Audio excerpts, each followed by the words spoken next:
Okay, so let's look at merging cultures. If you had two houses next to each other and they both had a barbecue that turned into a late night function with lots of great energy and great mood, but two different functions.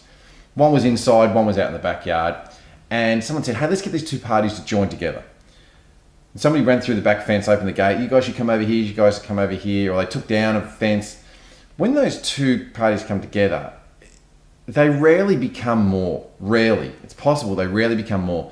Because some people were really enjoying what was going on here in these relationships, and other people were really enjoying this dynamic and this kind of music or this kind of food or where they were sitting or these people's energy. And then what happens is the two parties come together, and what you'll find is all the people really will separate into what suits them, and people will start to leave. Got another function, I've had enough now, things have changed here. And you're left with people who are quite happy with the crossover of the two. And that group is much smaller than the bigger party. Well, that actually happens in mergers as well, in company mergers.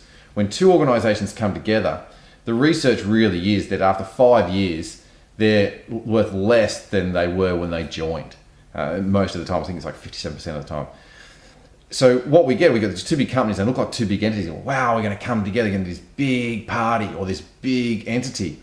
But over the period of time, the party continues and the merger continues. What you end up with are just the components that could survive, that crossed over. It's almost like, we see those pictures of two circles that cross over. What's left with is, where's the crossover?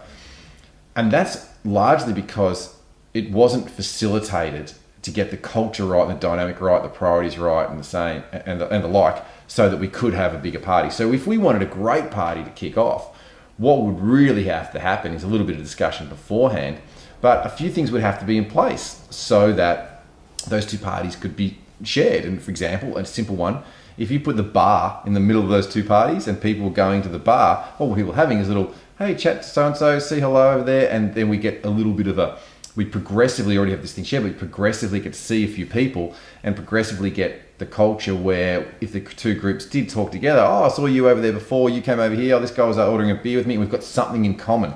Now, we go, how do we do that in a merger? Well, there's many ways to do it. It's more sophisticated.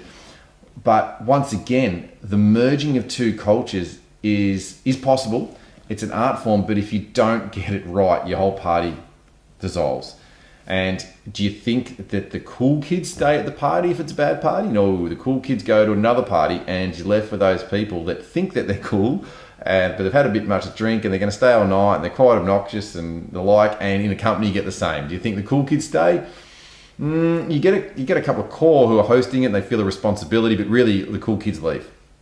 So when it comes to managing culture, especially with major organizations coming together, that is a very skilled, very deliberate approach that's required to have success there. And it's absolutely possible to have two parties come together and for it to be bigger.